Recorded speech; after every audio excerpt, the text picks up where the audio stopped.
नमस्कार दोस्तों, मेरा नाम नीरज कुमार है और स्वागत है हमारे चैनल नीरज डिजिटल टॉक्स में। तो आज दोस्तों हम बात करने वाले हैं बिहार भवन निर्माण बहाली के बारे में। दोस्तों मैं यहाँ बता दूं आपको कि भवन निर्माण की तरफ से जो है सो ग्रुप डी की नई बहाली आप लोग के लिए निकाली गई है। और जो है सो आवेदन करने के लिए जो है सो कम से कम आपको मैट्रिक पास होना अनिवार्य है मित्रों, तभी आप जो है सो इसमें आवेदन कर पाएंगे। और साथ में ये बता दूं कि कोई भी जो है सो एक्स्ट्रा क्वालिफिकेशन वगैरह जैसे कि इंटर या बीए कुछ भी हो या डिप्लोमा ऐसा कुछ नहीं मांगा गया है। तो आप जो है सो अगर सिर्फ मैट्रिक पास हैं तो आप इसमें जो है सो आवेदन कर पाएंगे। और मित्रों बता दूं कि इसका जो आवेदन की जो प्रक्रिया है वो स्टार्ट हो चुकी है, तो इसका आवेदन जो है सो चालू कर दिया गया है सरकार की तरफ से। तो मैं आपको यहाँ बताने वाला हूँ कि इसका जो है सो आवेदन की प्रक्रिया किस तरह से रहने वाली है, ये बहाली किस प्रकार से निकाली गई है, कौन कौन से दस्तावेज लगने वाले हैं, तो आपको मैं सारा कुछ जानकारी देने वाला हूँ। और साथ में ये भी बताने वाला हूँ कि इसकी जो पद जो है कितनी संख्या है, तो वो भी मैं आपको जानकारी देने वाला हूँ मित्रों। तो आपसे एक निवेदन है कि अगर आप एक मैट्रिक छात्र स्टूडेंट हैं तो आपके लिए बहुत ही बड़ी गुड न्यूज़ है। तो आप जो है सो वीडियो पूरा लास्ट तक देखें, तभी आपको सारी प्रक्रिया समझ में आएगी, क्योंकि सिर्फ मैट्रिक पास वाले ही इसमें आवेदन कर पाएंगे। और सबसे बड़ी बात क्या है कि इसमें कोई भी एक्स्ट्रा जो है सो कुछ मांगा नहीं गया है क्वालिफिकेशन। तो आपके लिए एक बहुत ही अच्छी मतलब अपॉर्चुनिटी है जिससे कि आप जो है सो इसमें आवेदन कर पाएंगे। तो आप वीडियो में बने रहें मित्रों। तो मित्रों आप हमारे चैनल पर नए हैं और चैनल को लाइक और सब्सक्राइब नहीं किया है तो कर ले, ताकि ऐसे वीडियो का जो भी नोटिफिकेशन है, कंटेंट है, वो आपको मिलता रहे। तो चलिए स्टार्ट करते हैं वीडियो और आपको सारी जानकारी बताते हैं मित्रों। तो दोस्तों जैसा कि आप स्क्रीन पर देख सकते हैं कि आधिकारिक सूचना जारी होने की तिथि जो है तो 30/11/2022 है। और इसका जो आवेदन करने की जो अंतिम तिथि है वो 30/12/2022 रहने वाला है। मतलब कि आपको जैसे पूरे 1 महीने की अवधि दी गई है, तो आप इसमें जो है सो आवेदन कर पाएंगे। और साथ में दोस्तों बता दूं कि ये जो आवेदन की जो प्रक्रिया होगी ये आपका ऑफलाइन रहने वाला है। तो आप जो है सो इसमें जो है सो फॉर्म भरकर जो है सो इसका आवेदन कर पाएंगे। और आवेदन भेजने का जो है सो वो आपको जो है सो पता पे भेजना पड़ेगा मित्रों। तो आप जो है सो आवेदन पत्र जो है सो मुख्य प्रशासनिक पदाधिकारी बिहार भवन 5 कौटिल्य मार्ग चाणक्यपुरी नई दिल्ली के पते पर जो है सो अंतिम तिथि मतलब अपराह्न 5 बजे शाम तक जो है सो आप भेज पाएंगे, जो आपका लास्ट डेट है उसके अनुसार से मित्रों।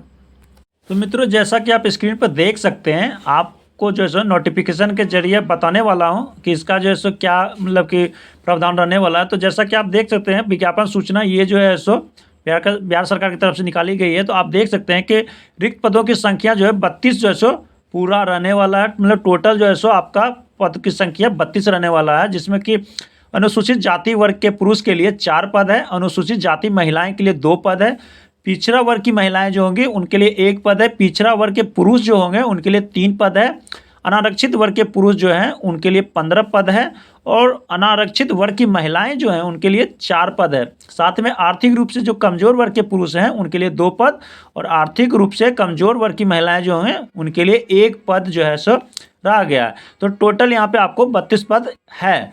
और साथ में जो है सो इसका जो वेतनमान जो है सो यहाँ पर दिया गया है, वेतन स्तर पे लेवल जो है सो 1 आपका होने वाला है। साथ में शैक्षणिक योग्यता जो है सो सरकार द्वारा मान्यता प्राप्त स्कूल से 10वीं कक्षा मैट्रिक उत्तीर्ण अथवा समकक्ष। साथ में आपका जो है सो आयु का जो सीमा है मित्रों वो 1/8/2022 से जो है सो आपका जो न्यूनतम आयु वर्ष जो होगा वो 18 वर्ष होना चाहिए।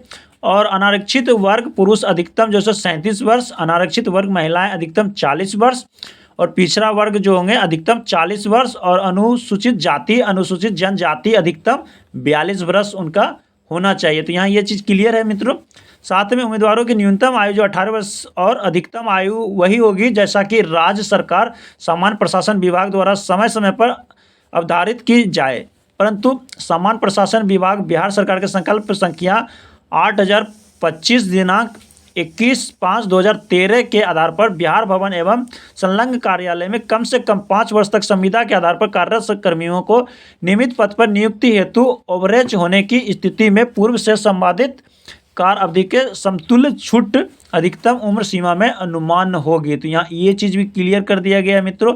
और साथ में जैसे मंत्रिमंडल सचिवालय विभाग बिहार पटना के अधिसूचना संख्या 661 दिनांक 3/9/2014 के आलोक में सामान्य प्रशासन विभाग बिहार सरकार के संकल्प संख्या 8025 दिनांक 21/5/13 एवं अधिसूचना संख्या 12/425 दिनांक 12/9/2016 के प्रावधानुसार बिहार भवन एवं संलग्न कार्यालय में कम से कम 5 वर्षों से संविदा पर कार्यरत कर्मियों के अन्य उम्मीदवारों के समान मेगा अंक होने की स्थिति में वरीयता दी जाएगी। तो यहाँ पे ये भी दिया गया है कि अगर आप जो है सो 5 साल से अगर संविदा पे काम कर रहे हैं तो आपको जो है सो मेधा अंक में जो है सो थोड़ा सा वरीयता मिलने वाली है।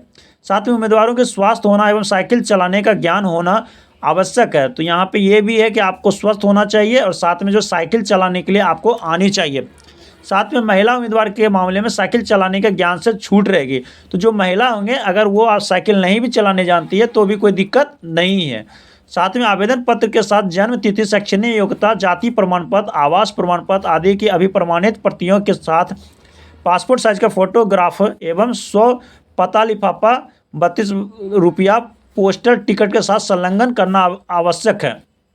तो यहाँ ये चीज़ क्लियर है कि आवेदन के लिए जो है सो आपको साथ में जन्म तिथि, शैक्षणिक योग्यता जो होंगे आपके मैट्रिक का वो, जाति प्रमाण पत्र जो आपको करेक्टर ये आपका जो जाति प्रमाण पत्र होता है वो, आवास जो होता है रेसिडेंशियल सर्टिफिकेट, और साथ में जो है सो अभी प्रमाणित प्रतियों के साथ मतलब कि जो आप अपना सिग्नेचर के साथ जो है सो पासपोर्ट साइज फोटो संलग्न करेंगे। और साथ में जो है सो 32 रुपये का जो आपका पोस्टल टिकट होता है आप जो है सो डाकघर से ले सकते हैं। तो ये अनिवार्य है।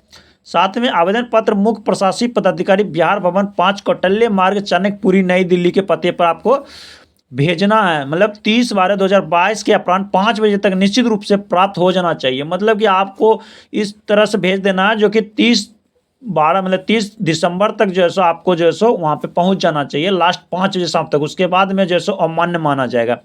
आरक्षण का जो लाभ है बिहार राज्य के मूल निवासियों पर ही प्रभावी होगा।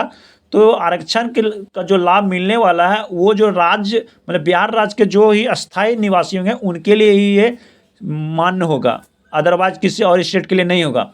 आवेदक को विहित प्रपत्र में टंकित कराकर आवेदन देना होगा जो कि state-bihar.gov.in CST पर वेबसाइट पर उपलब्ध है। तो यहाँ पे ये भी चीज़ क्लियर है। इस वेबसाइट पर जाकर जो है सो आप जो है सो प्रपत्र ले सकते हैं। स्थानीय आयुक्त बिहार भवन नई दिल्ली को किसी अथवा सभी आवेदनों का निरस्त करने का अधिकार सुरक्षित है। तो यहाँ पे ये भी दिया गया है कि किसी भी तरह का होगा तो निरस्त कर दिया जा सकता है आपका आवेदन को।